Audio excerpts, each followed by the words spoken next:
Alors au mouillage dans une petite crique de l'île de Blanquilla au Venezuela, Philippe Gentot apprend que le Royal Yacht Club de Goat Island à Newport organise une course autour du monde en solitaire avec escale. Participer à cette épopée en filiation directe avec ce qu'avait réalisé à son époque Bernard Moitessier est une occasion unique qu'il ne peut ignorer. Sa décision est prise, il regagne la France en solo et conclut rapidement que son bateau n'est pas fait pour une telle course. Il faut en construire un neuf, pensé pour ce périple. En janvier 1982 débute l'étude, puis la construction d'un sloop de 17 mètres dessiné par Guy Ribado-Dumas qui prend le nom de Crédit Agricole 1.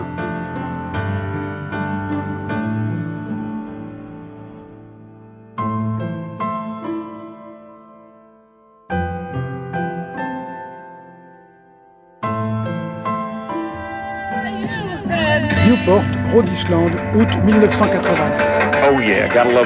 17 concurrents s'apprêtent à prendre le départ du Boat Challenge, première course en solitaire autour du monde en 4 étapes, avec escale à Cape Town, Sydney, Rio de Janeiro, avant le retour à Newport. Alors aux États-Unis, ouais, effectivement, on parlait de la course parce que c'était une course américaine qui avait été initialisée par des Américains et surtout parce que le BOC avait amené des moyens financiers pour communiquer. Donc là, il y avait quand même, il y avait de l'aura, il y avait du monde. Si, on en parlait quand même. Ouais. Les grandes chaînes de télévision américaines étaient là. Donc c'est ici à Newport, il y a 8 mois que vraiment l'aventure a commencé. Alors, on venait juste d'arriver de traverser l'Atlantique avec 5 copains, on venait des Sables d'Olonne. Et on avait encore un tas de travail à faire sur le bateau qui n'était pas tout à fait prêt pour partir. On vérifiait les voiles, on vérifiait le mât, on travaillait sur le pont pour toutes les finitions, à l'intérieur également. À tel point que le comité de course avait choisi de suivre plus particulièrement une dizaine de bateaux sur les 17 qui étaient au départ pour les positions et pour savoir un petit peu ce qui se passait à bord. Et Crédit Agricole n'avait pas été choisi parmi ces 10 bateaux. Sans doute qu'ils avaient estimé que j'avais aucune chance, même pas de parler de victoire, mais aucune chance non seulement d'arriver à Newport, mais ils pensaient même que j'allais certainement faire demi-tour au bout d'une semaine ou 15 jours, parce que j'avais trop de problèmes, parce que le bateau n'était pas prêt, etc. J'ai passé toute la nuit à bosser, et quand le coup de canon a retenti, donc le coup de canon des 10 minutes, normalement la course a commencé, c'est-à-dire qu'il faut être en solitaire. Et moi j'ai encore mes équipiers qui étaient à bord et ils ont sauté dans un Zodiac qui passe à côté pour débarquer parce que sinon moi j'étais déjà en infraction par rapport au règlement, quoi. Donc, et le bateau c'était un chantier, il y avait des outils partout, les cartes, je ne savais même pas où étaient les cartes, je n'avais rien préparé de la navigation, le briefing la veille j'avais assisté qu'à une partie parce que j'étais arrivé en retard. Les bateaux sont divisés en 2 classes. La classe 1 rassemble les bateaux de 13,40 m à 17 m de longueur et comprend 8 concurrents. La classe 2 rassemble les bateaux de 9,75 m à 13,40 m de longueur et comprend 9 concurrents.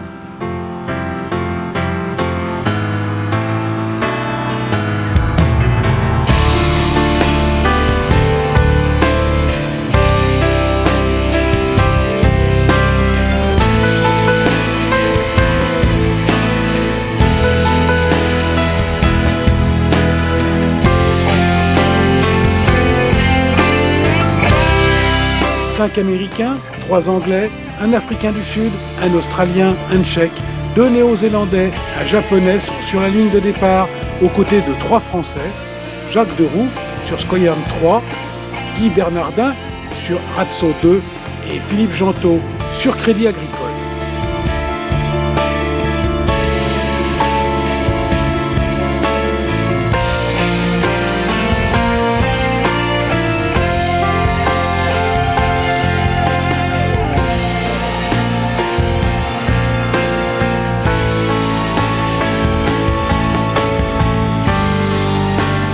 Bateau en chantier, travaux en cours, caisse de nourriture au milieu de la cabine, outils encore sur le pont, Philippe ne garde pas le souvenir d'une quelconque émotion pour ce premier départ.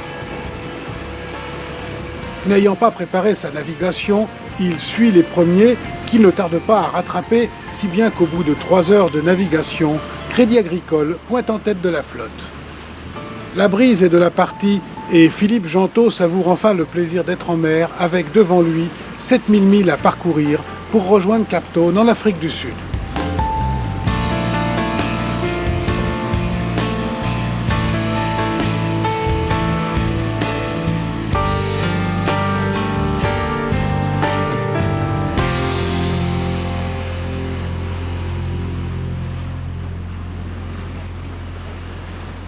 La première étape, en fait, c'est bien passé, mais c'était un peu, bon, pour moi, d'abord une course, enfin, une étape de découverte, hein, puisque bon, je découvrais vraiment mon bateau d'abord, et puis aussi je découvrais les autres, puisque j'avais en fait très peu de connaissances sur les autres concurrents. Et en plus, on était complètement isolés, puisque à l'époque, on n'avait pas les moyens de communication actuels. Alors moi, j'avais une radio amateur, j'avais même pas de BLU. J'avais pas de BLU. J'étais en contact tous les jours avec la France, avec 3 radioamateurs vendéens, Pierre, Jacques et Prosper. Et tous les jours, donc, je les rassurais sur l'avance du bateau, sur ma condition physique et sur les conditions météo. Le contact était très important parce que c'était un petit peu tous les jours, d'abord un contact avec des gens et des amis qui me parlaient, c'était vraiment très très sympa. Ça me permettait moi de rassurer mes amis et ma famille qui n'avaient aucune nouvelle de moi, si ce n'est donc par la radio. Et puis en plus, ça me donnait donc une situation sur la course qui était vraiment importante pour moi également. Au niveau navigation, bon, moi j'avais encore un sextant à bord, hein, donc je naviguais encore au sextant, mais c'était le début du GPS. Les batteries à bord, on n'avait pas les moyens d'aujourd'hui, donc les batteries, il fallait beaucoup les économiser, et moi j'allumais mon sat-nav donc une fois par jour pour confirmer le point que j'avais fait donc, au cours de la méridienne, ou si j'avais fait une droite de hauteur pour confirmer ce point. Mais sinon, on naviguait uniquement donc, avec les moyens, je dirais, naturels, c'est-à-dire le sextant, et puis un log quand même, qui indiquait la vitesse du bateau, et sinon c'était les moyens traditionnels. Puis l'Atlantique Nord, l'Atlantique Sud, donc pas des conditions très difficiles, il y avait quand même le poteau noir à traverser, mais sinon c'était des conditions faciles, et puis du vent, et ça marchait bien, donc c'était vraiment un grand bonheur. Jusqu'à ce jour, ce sont les pilot charts, ces documents statistiques établis par les grands voiliers au gré de leur navigation depuis 100 ans, qui servaient aux marins pour imaginer la meilleure route à suivre en fonction de la région et de la période de navigation. Philippe croit aux capacités de son bateau à faire de la route dans toutes les conditions et choisit la plus directe, tant et si bien qu'à l'arrivée, à l'étonnement de tous, il aura une semaine d'avance sur Bertie Reed, le Sud-Africain qui prend la seconde place. J'étais content du parcours que j'avais fait une belle course, mon bateau était en bon état. Bon, j'avais du travail à faire pour préparer la deuxième étape qui était quand même l'océan Indien, donc là on rentrait dans les choses sérieuses.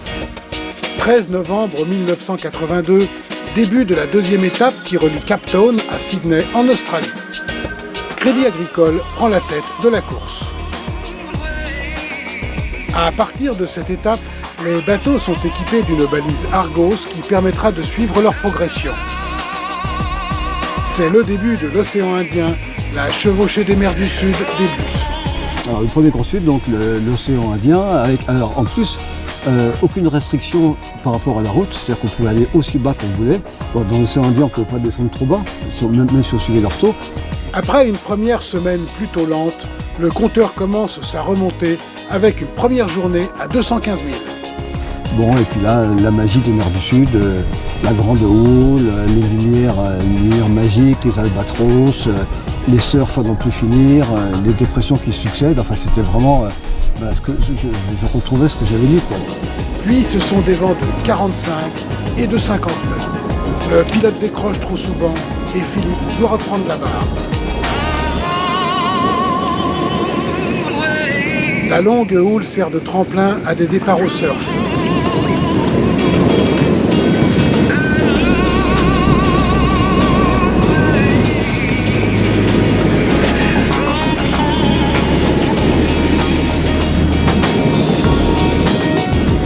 Le matériel est soumis à rude épreuve. Le régulateur d'allure casse. Il faudra utiliser les pilotes électriques et barrer sous le vent.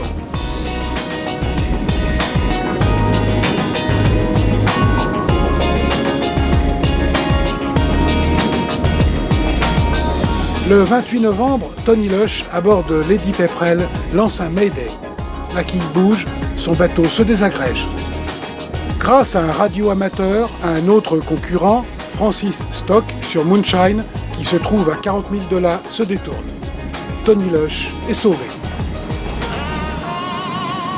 Alors qu'il approche de la côte australienne, Crédit Agricole a plus de 80 000 d'avance sur le Gypsy Moss de Desmond Hampton. Avec une navigation très difficile à l'arrivée, puisqu'on rentrait donc, on naviguait entre la Tasmanie et l'Australie, avec des endroits difficiles, des courants, des cailloux, donc une navigation très rigoureuse. Et après donc remonter le long des côtes d'Australie donc pour aller jusqu'à Sydney. Donc là c'était quand même une arrivée où il y avait 2 jours et demi où on ne dormait pas beaucoup quand même parce qu'il fallait être sur le pont en permanence, être vigilant, etc. Gypsy Moss n'arrivera jamais à Sydney. Son skipper, ivre de fatigue, est descendu dormir, laissant le bateau sous régulateur d'allure. Le vent tourne, le bateau aussi. Ce n'est qu'au moment de l'impact sur les récifs de l'île Gabo, à seulement 250 000 de l'arrivée, que Desmond se réveille. Le bateau est encastré dans la roche et se disloque rapidement.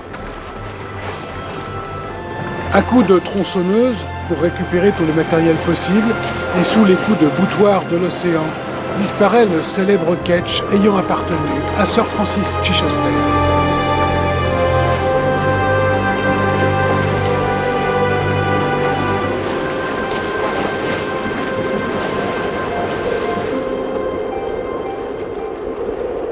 Et là, j'ai encore gagné avec, je crois que c'était 2 jours ou 3 jours d'avance en deuxième. C'est le dimanche 16 janvier que débute la 3e étape qui rejoint Sydney à Rio de Janeiro au Brésil.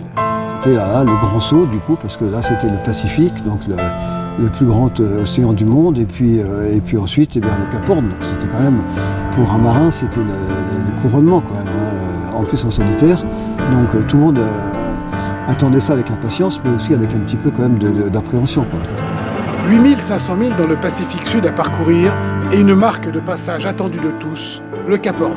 Alors dans la 3e étape, oui, on n'avait pas du tout de limite, quoi. Donc, on avait tous présent à l'esprit, il y avait la carte, et puis il y avait donc l'Australie, il y avait le Cap Horn, et puis si on traçait l'orthodromie, donc la route la plus courte, on passait par les glaces, quoi.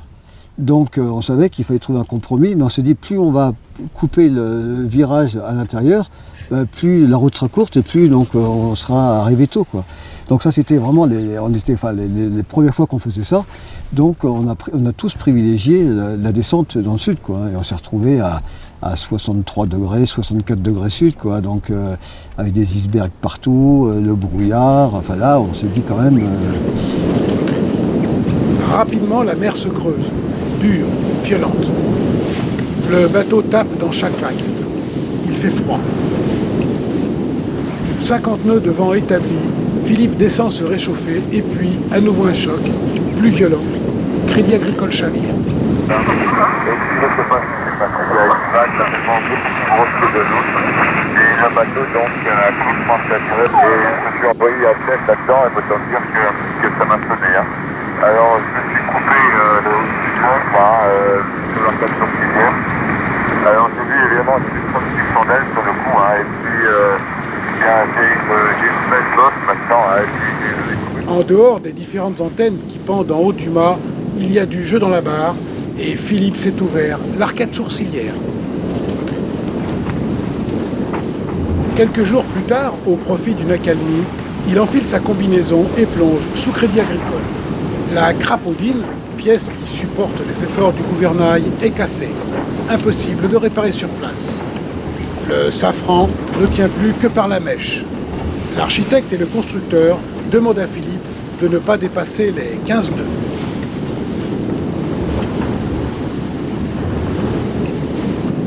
Le 8 février, Jacques Deroux déclenche sa balise Argos sur le mode détresse. Après avoir chaviré, Scoiern 3 s'est rempli d'eau. Le mât cassé pilonne la coque qui se déchire. L'eau envahit le bateau. Jacques Deroux doit pomper sans cesse. Le lendemain, grâce à la position Argos, un concurrent de la classe 1, Richard Broadhead, à bord de Perseverance of Medina, le récupère et le transfère 3 jours après sur un escorteur de la Marine nationale qui navigue dans les parages.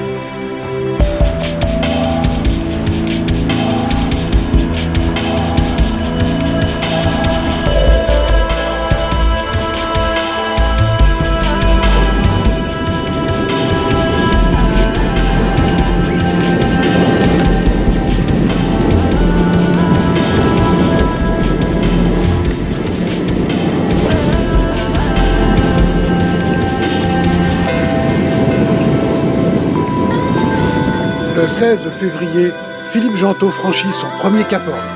Le premier Cap Horn, en fait, c'est vrai que c'était pour moi un moment magique parce que c'est quand même ce moment-là, quelque part, qui avait bercé 15 ans de ma vie, quoi, en fait. Parce que bon, l'annexion des mers du Sud, mais l'achèvement de tout ça, c'était le Cap Horn. C'est ensuite la remontée vers Rio. On était en plein dans la guerre des Malouines. Et moi, je longeais les Malouines parce que c'était ma route. Et j'ai été survolé par des avions de chasse. Et après ça, j'ai été suivi par une espèce d'escorteur de nuit. Alors, je ne comprenais pas parce que j'avais un bateau qui se rapprochait. Alors que je n'avais pas vu de bateau depuis une éternité. Et puis d'un seul coup, il y a eu une espèce de rampe de projecteurs qui s'est allumée. Je me suis dit, mais qu'est-ce que c'est que ça? Et les mecs, les haut-parleurs, arrêtez-vous, qui vous êtes, baissez vos voiles, etc. Bon, alors j'aurais expliqué, j'ai dit, attendez, je fais une course, je suis en solitaire, j'aurais tout expliqué. Et ils m'ont suivi pendant 2 ou 3 heures. Visiblement, donc le temps pour eux de vérifier que ce que je disais était la vérité. J'ai dit, du bon, ok, allez, bonne route, vous pouvez continuer. Crédit Agricole franchit en tête la ligne d'arrivée à Rio dans la nuit du 4 au 5 mars. C'est à ce moment-là que je suis un petit peu rentré dans le monde des médias parce que c'est là où cette course est devenue médiatique. C'était ma 3e victoire, donc là j'ai commencé un peu à connaître les médias. Et je dis bon, finalement il en a gagné 3, peut-être qu'il va gagner un 4e, quoi. Donc, et peut-être qu'il va gagner la course. Donc là c'est vrai que ça a changé un petit peu d'échelle à ce moment-là. L'escale à Rio va être l'occasion de réparer le gouvernail qui malgré tout a tenu jusqu'au bout et le temps qui reste va permettre de remettre Crédit Agricole à neuf.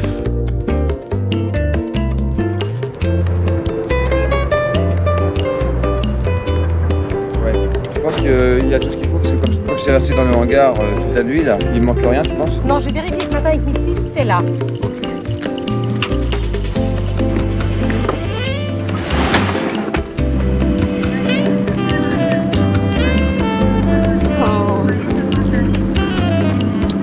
Dernier petit déjeuner des concurrents avant le départ. Philippe Gentot cumule 11 jours d'avance sur le second au classement général. Il espère désormais faire un grand chelem.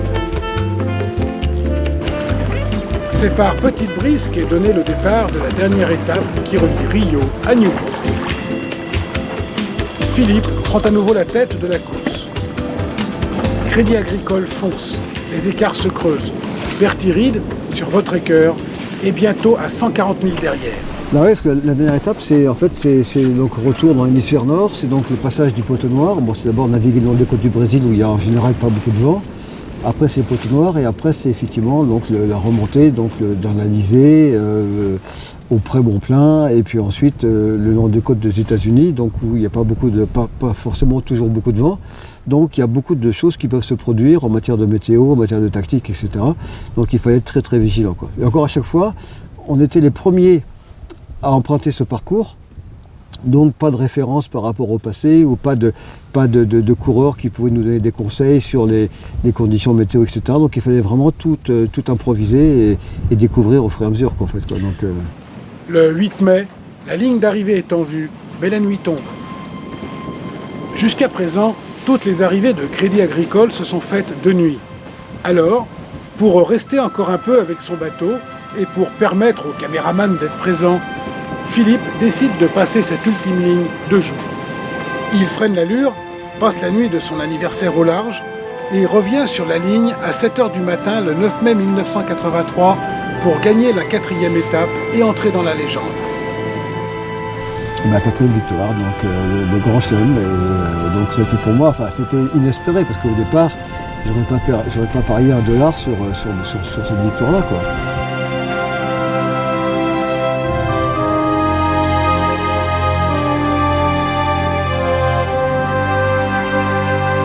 Il remporte cette première course autour du monde en 159 jours, 2 heures et 26 minutes. Il aura parcouru 27 896 000 milles.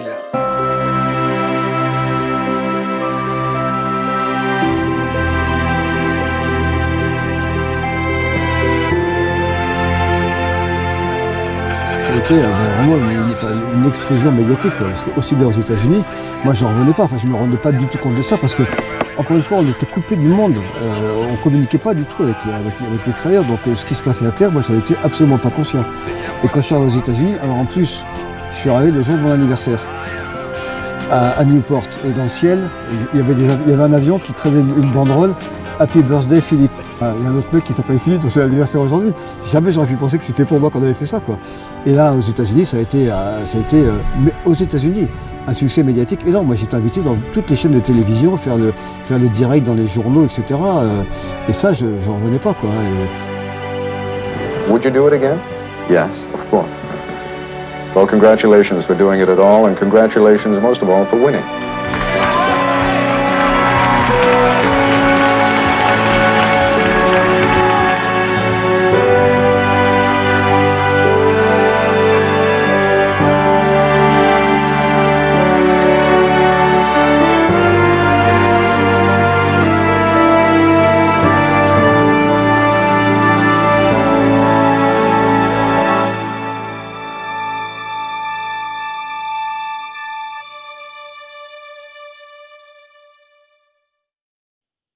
En ce début d'année 1985, la vie de Philippe Gentot se divise entre course à bord de Crédit Agricole 2 et conception d'un catamaran de croisière qui prendra le nom de Privilège et donnera naissance au chantier naval Gentot Marine.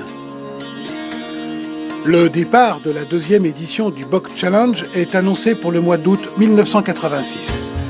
L'envie de revivre cette aventure est trop forte pour Philippe, qui obtient le feu vert pour lancer la construction de Crédit Agricole 3. En multi, Philippe gagne la course de l'Europe et est sacré champion du monde des multicoques 1985.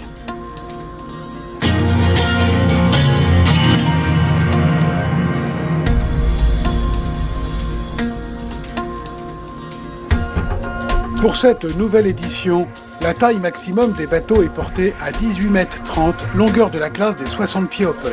Donc effectivement, là, les bateaux se sont mis à cette taille-là, et donc j'ai fait construire le Crédit Agricole 3 qui mesurait 18,30 m. Sur plan, toujours pareil, donc de Ribado Dumas. Philippe compte bien profiter de l'expérience du premier BOC et l'étude de Crédit Agricole 3 va être très poussée. D'abord parce qu'on avait plus de temps, déjà, et plus de moyens. Donc là, on a pu faire donc beaucoup plus de recherches. Bon, je me souviens notamment, on a fait des essais à bassin de carène pour des problèmes de stabilité, au niveau de la combinaison entre les quilles et les safrans qui étaient donc autodérives.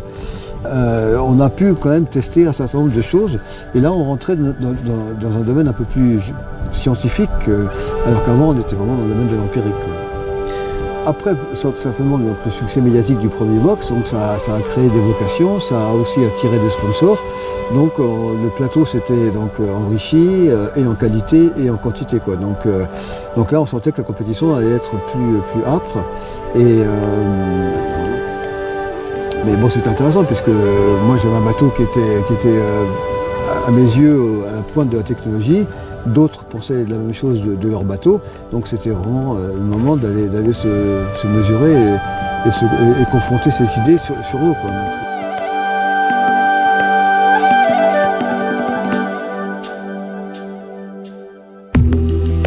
30 août, Newport, Rhode Island.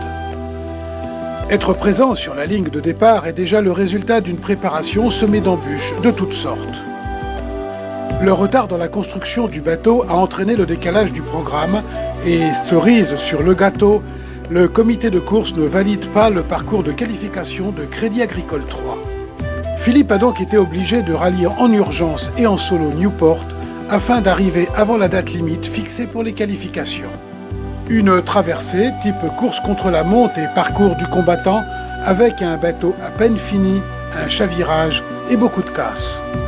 Crédit Agricole 3 se retrouve sur la ligne de départ avec une pénalité d'1h30 pour non-respect des dates établies par le comité de course. Parmi les 25 concurrents, beaucoup des bateaux inscrits ont été spécialement construits pour cette deuxième édition. Les skippers sont des marins confirmés. La course change de physionomie. Il ne suffit plus d'arriver de l'autre côté. Pour espérer gagner, il faut se battre sur tous les fronts. Vitesse, stratégie, matériel, résistance physique. Là, en ayant gagné donc 4 étapes, les 4 étapes de la première édition, je ne pouvais pas quand même me louper complètement, quoi. Donc là, effectivement, j'avais plus de pression sur les épaules au moment du départ que je n'en avais eu au cours de la première épreuve, quoi. Et ça me pesait, ça j'aimais pas, parce que quelque part, il y avait indirectement un petit peu une obligation de résultat. Et ça m'a un petit peu faussé le plaisir, parce que le plaisir, c'est de naviguer, c'est de faire le mieux qu'on peut, et puis après, bon, on voit ce que ça donnait par rapport aux autres. Alors que là, donc, j'avais déjà un titre à défendre, et ça, c'était un peu inconfortable.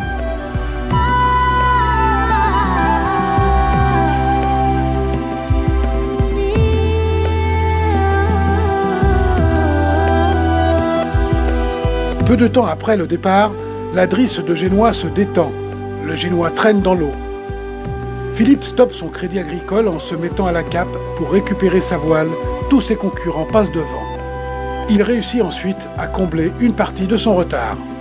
Il faut réparer le Génois qui est déchiré sur toute la ralingue et pour compléter le tableau, la machine à coudre est hors service. Il faut tout faire à la main avec aiguille et pommelle. Un travail fou qui tétanise rapidement la main.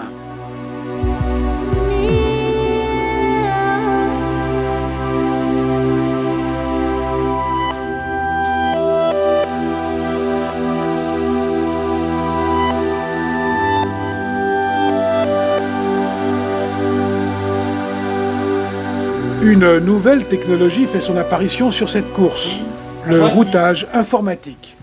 Répète Philippe, je te reçois mal, vas-y recommence.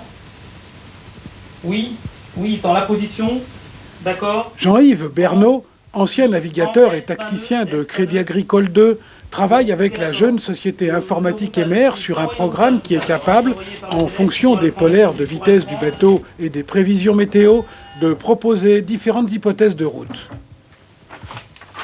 Donc là, il y a donc toutes les routes à explorer par la machine. Il y a ici maintenant la route optimale, celle qui a été calculée pour Philippe, et ici un morceau du tableau de marche où on voit les positions que doit atteindre le bateau à différentes heures, le vent qu'il va rencontrer. Et si on explore encore trop de marche, on aurait donc les caps à suivre, les vitesses espérées. Rattraper les 240 000 de retard sur Tuna Marine de John Martin, voilà l'objectif. Le lundi 22 septembre 1986, Crédit Agricole passe l'équateur et fête l'événement comme l'exige la tradition. Bien qu'en troisième position, Philippe est encore à 275 000 de John Martin. Au jeu des changements de vent, il passe Guy Bernardin sur biscuit nu, mais Tuna Marine est trop loin et arrive premier au cap.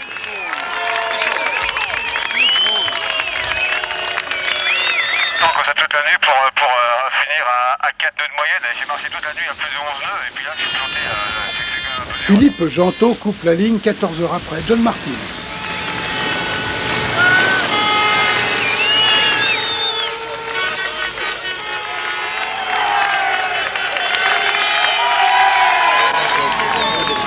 Ouais, les Génois déchirés le premier jour de la course et puis ensuite c'était une course de petit temps où tout s'est fait avec des voiles de petit temps et des bateaux qui marchaient pas très vite.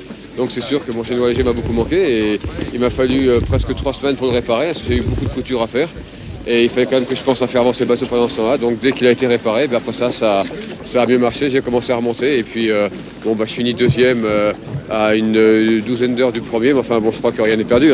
C'est Guy Bernardin qui prend la 3e place. Suit ensuite Jacques Deroux sur Skoyan 4 qui prend la première place en classe 2, puis Jean-Yves Terlin sur UAP Médecins sans frontières. Là c'est ma couchette, ouais.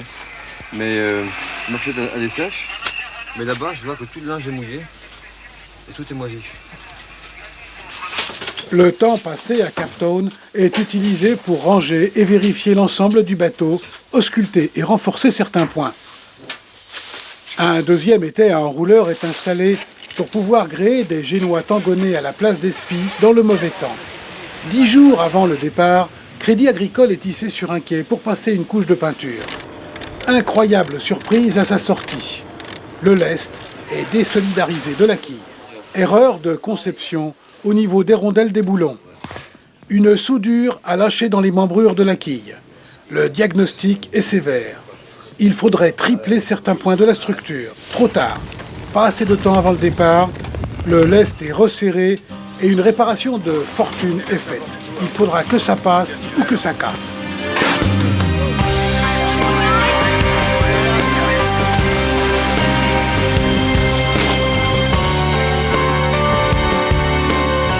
16 novembre 1986.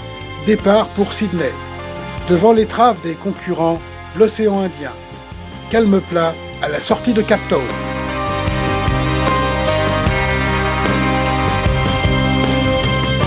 Le petit temps de l'après-midi est suivi par une forte brise de 35 à 40 nœuds. Les cartes du Grand Sud sont distribuées, la partie peut commencer.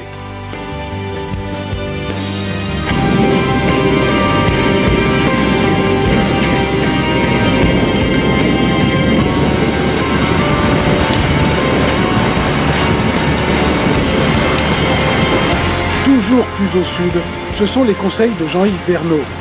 Très vite, vent de tempête, brouillard et froid sont au rendez-vous.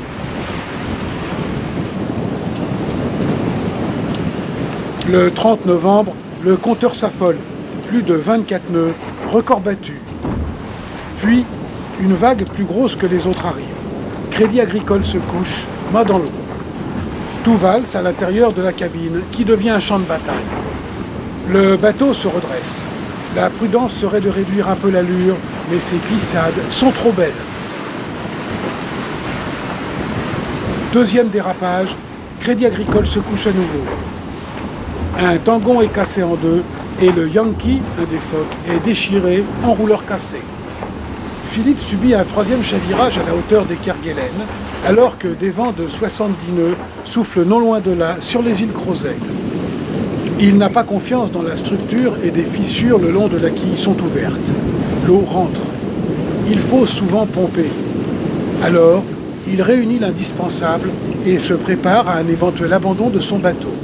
Le sentiment de peur qui est souvent présent dans une telle aventure et qui augmente avec le risque se mêle à la jouissance de la navigation et de la vitesse. Des bateaux beaucoup plus puissants, des surfs qui étaient de plus en plus impressionnants.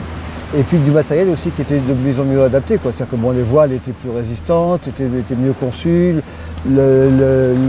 les équipements à bord des bateaux étaient plus performants, les pilotes aussi avaient fait beaucoup de progrès, donc permettaient de garder la toile plus longtemps.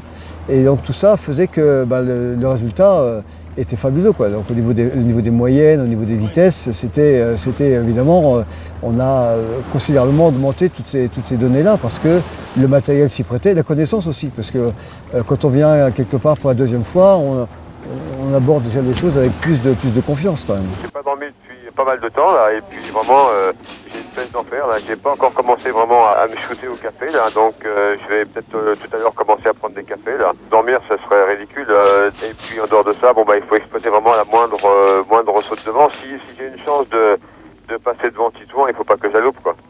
Bon, tu peux nous donner ta position là ? Pas vraiment, non. D'accord, ok. Donc tu gardes tout secret, c'est la grande bagarre. Ouais, ma position en gros c'est dans l'est de l'Australie. L'est de l'Australie. Bon, à l'approche de Sydney, c'est à nouveau le jeu des calmes et des brises qui fait la différence. Titouan Lamazou, sur Écureuil d'Aquitaine, passe la ligne en tête. Très dur, ouais. Surtout cette nuit. J'entendais Philippe à la VSF qui disait qu'il marchait à 11 nœuds, alors que moi j'étais scotché. Et bon, je voyais qu'il allait me passer, quoi. Le dernier jour, dernière heure, après avoir mené la course tout le long, c'était le cauchemar. Et ce matin, là, il paraît que c'est pas lui, mais je voyais une voile derrière moi. Là. Crédit Agricole progresse sous grand spi aux côtés d'Atlantique Privateur, un maxi de la Whitbread, et passe la ligne 4 heures derrière Titouan Lamazou. Philippe prend ainsi la tête du classement général avec 3 jours et demi d'avance.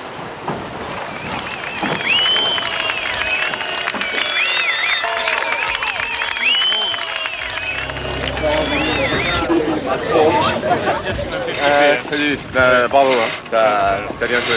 Surtout la nuit dernière, c'était vraiment dur. J'ai cru que je savais là, parce que je me trouvais sur la carte là, parce que t'es planté là, et puis j'ai marqué ta position là, t'as pratiquement pas avancé. Et moi je suis parti complètement au large, j'ai dit que j'étais à terre toi. Je suis parti complètement au large, Pour essayer de faire le tour, du trou. J'avais peur de ça. J'avais peur de te voir le matin arriver sur Sydney du large. Je me disais, c'est sûr qu'il va partir. Et j'ai vraiment eu peur. Je suis parti au large, toi, et puis bon, bah, ça a marché, quoi. Puis au moment, bon, bah, boum, ça a été le rideau, c'est tombé, quoi. Il n'y a plus de vent, quoi. Alors je suis pensé, mais sinon, c'était une belle bagarre, quoi. C'était sympa. Tiens, super. Ouais. Jean-Yves Terlin, à bord du AP, arrive en 3e position, voile déchirée, totalement épuisé par l'étape.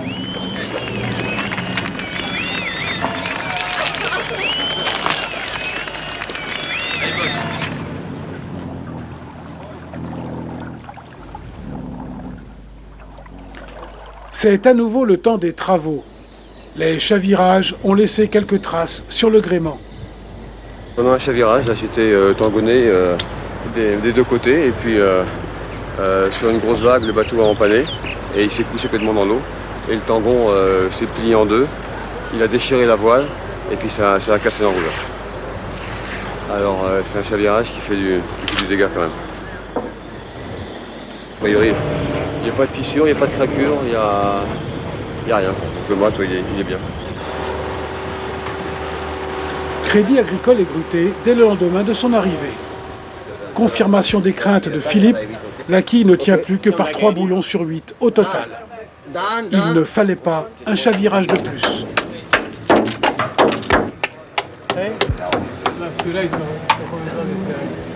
Celui-là, il était serré.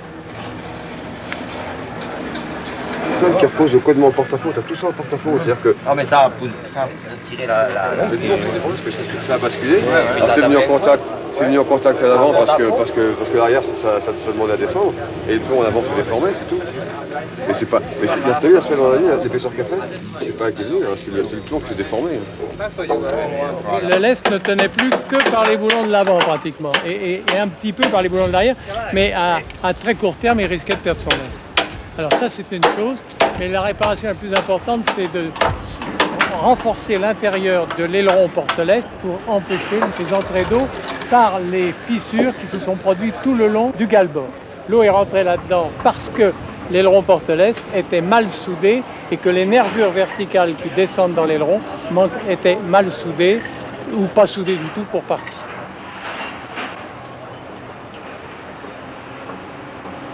Au PC Course, l'atmosphère est lourde. Jacques Deroux, sur Skooyan 4, ne répond plus.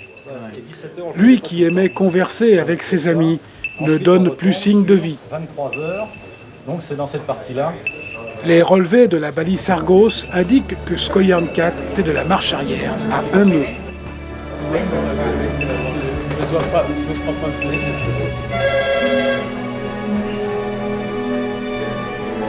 Un hélicoptère est affrété par l'organisation et retrouve le bateau à la dérive.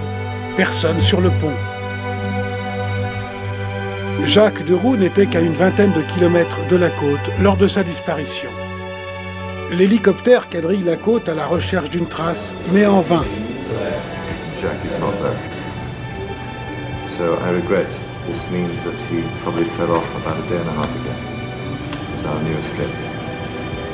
So that is all the information we have at the moment. He's not there. I know no more. I'm sorry. Nothing else I can tell you.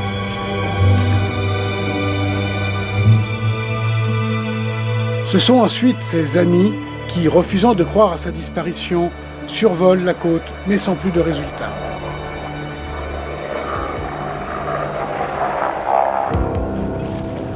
Et puis, c'est la rencontre avec le bateau vide.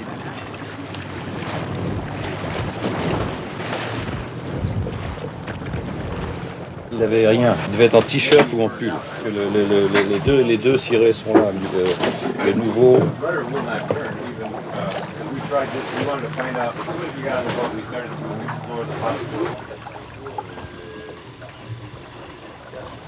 Donc il n'était pas sorti pour manœuvrer de toute façon.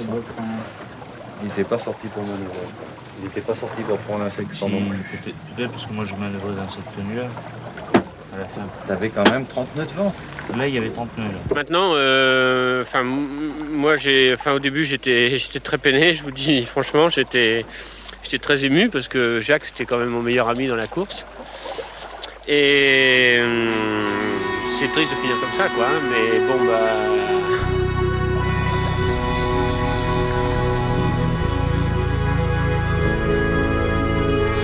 On a tous été très marqués parce que bon, Jacques était on aimait tous beaucoup et on s'est tous un peu posé des questions quand même.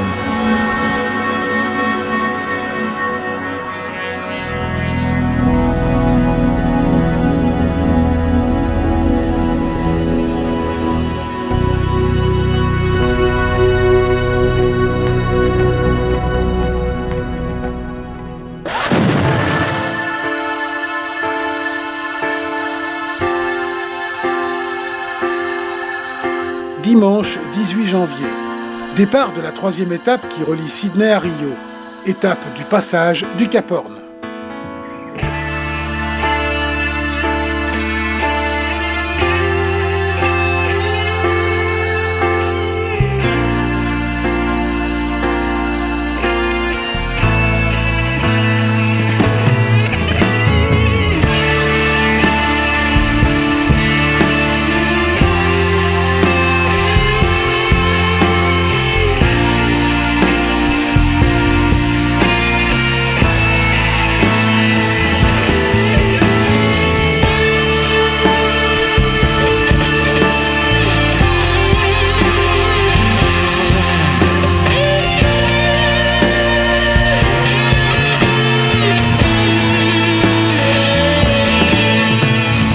Jean-Yves Terlin organise un radio-crochet sur les ondes où chaque navigateur raconte une histoire du jour.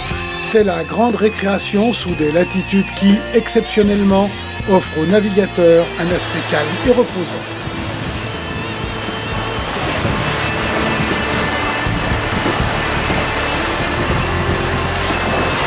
Le Cap Horn approche avec une surprise pour Philippe Gentot. Charlet Record, accompagné de Gérard Fusy, a mis au point un rendez-vous au large du Cap Mythique. Une véritable aventure pour mettre en boîte ce moment rare et fort.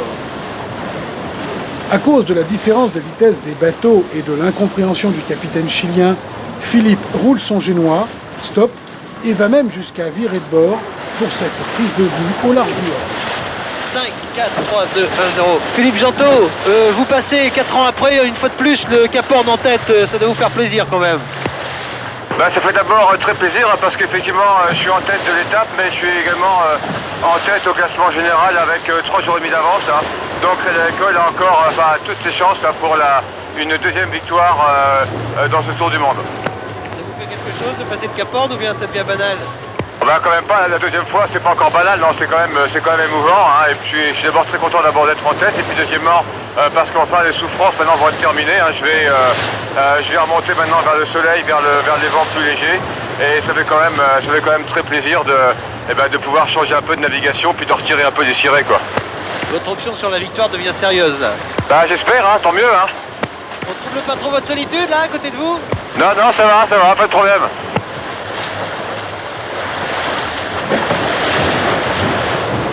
Au moment où il repart à pleine vitesse, la voix de Titouan Lamazou annonce qu'il est à environ 3 heures du Cap Horn. Crédit Agricole a perdu une heure précieuse. Il faut maintenant la rattraper.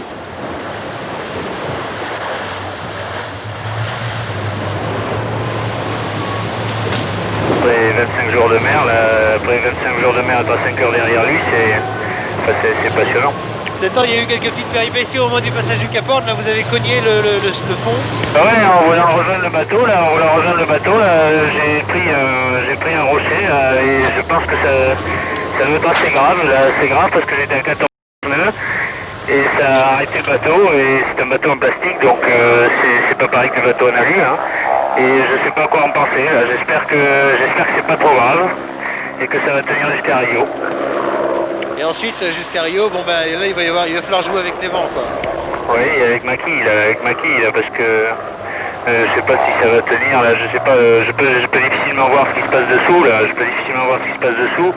si c'est le plomb qui a encaissé ou si c'est le bateau, mais c'est assez inquiétant quand même. Tout au long de la remontée, ce sera une régate où les deux navigateurs se marquent mutuellement.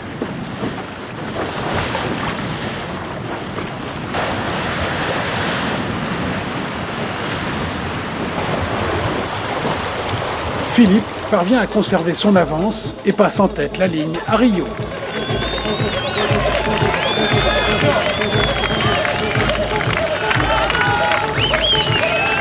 Le bateau a très peu souffert durant cette étape. La liste des réparations n'est pas trop longue. Jean-Luc Bodino, le fidèle équipier, est présent comme à chaque étape et Philippe peut profiter à plein du carnaval qui commence et même y participer. Il faut dire que quelques amis l'ont inscrit à une école de samba. J'apprends les paroles. J'apprends les paroles sans rien comprendre, c'est pas grave. Il paraît que si on ne connaît pas les paroles, on peut se faire disqualifier, alors ça serait quand même bête. Je fasse ça de mon école. C'est un bête, alors il ne faut pas rester sur le quai, comme on dit, il faut remarquer. Hein. Et le meilleur moyen de s'amuser, c'est de venir avec eux. Quoi.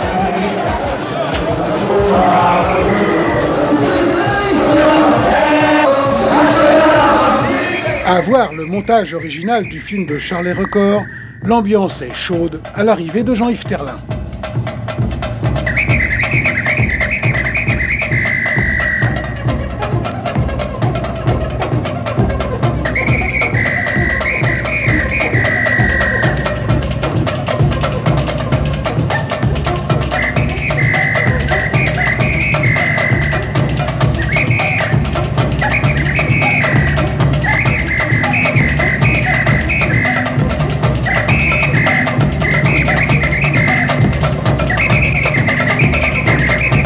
Combien de temps que vous êtes là à propos? Moi, on est arrivé sur le lundi, moi. Bon, d'accord. On fera pas le décompte. Philippe profite également du Grand Prix du Brésil qui se déroule à la même époque pour rendre visite à Alain Prost. L'échange, Je peux l'échanger, mais ça c'est juste pour regarder ce que pour moi. Problème de consommation, sinon il suffit que j'appuie là. Là, ce que tout le monde recherche, par contre, c'est un bon anniversaire. Bravo. Qu'est-ce que tu emportes à votre anniversaire? Voilà, il faut pas charger le bateau. Hein. Alors c'est quand même important pour le charger. J'ai un peu de beurre, un peu de pain, quelques sardines, ça devrait aller. Dimanche 12 avril, départ pour la dernière étape vers Newport.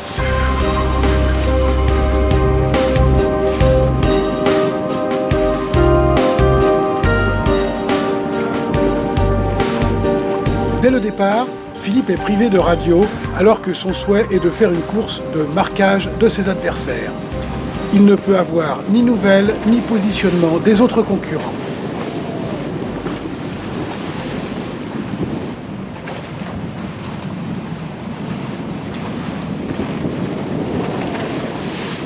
Les pépins s'enchaînent avec la découverte de torons cassés sur les câbles des galopants.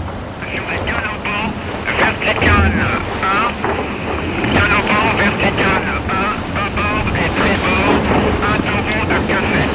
Et sur le galopant vertical numéro 2, bâbord, 3 taureaux de café, ok?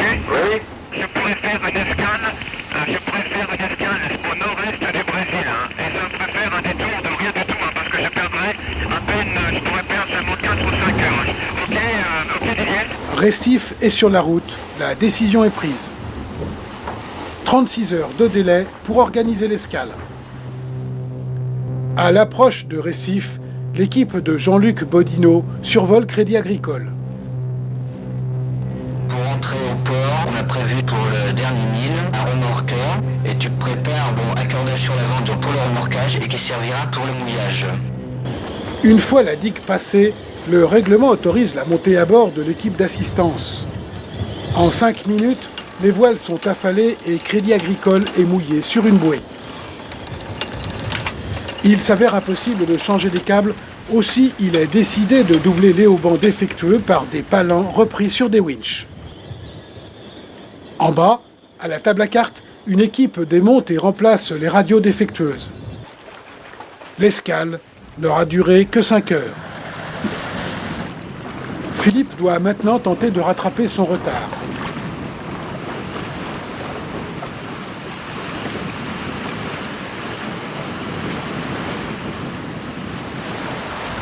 La météo est excellente et Crédit Agricole fonce. Le 26 avril, Titouan-Lamazou n'est plus qu'à 45 000 devant l'étrave de Crédit Agricole. Et puis les alizés décident de redistribuer les cartes. Crédit Agricole se retrouve en 6e position. À 300 000 du but, personne ne sait qui va prendre le leadership sur les 6 bateaux de tête.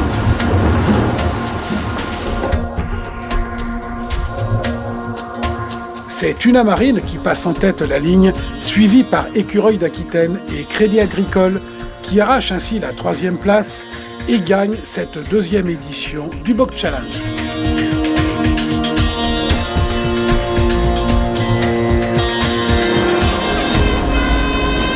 J'ai gagné une 2e fois. Donc bon, bah là, j'étais content évidemment parce que j'avais gagné ce 2e pari. Mais déjà, l'esprit de Philippe Gentot est ailleurs, vers un autre tour du monde, mais dans l'isolement total, sans escale, pour marquer un sommet à son aventure maritime.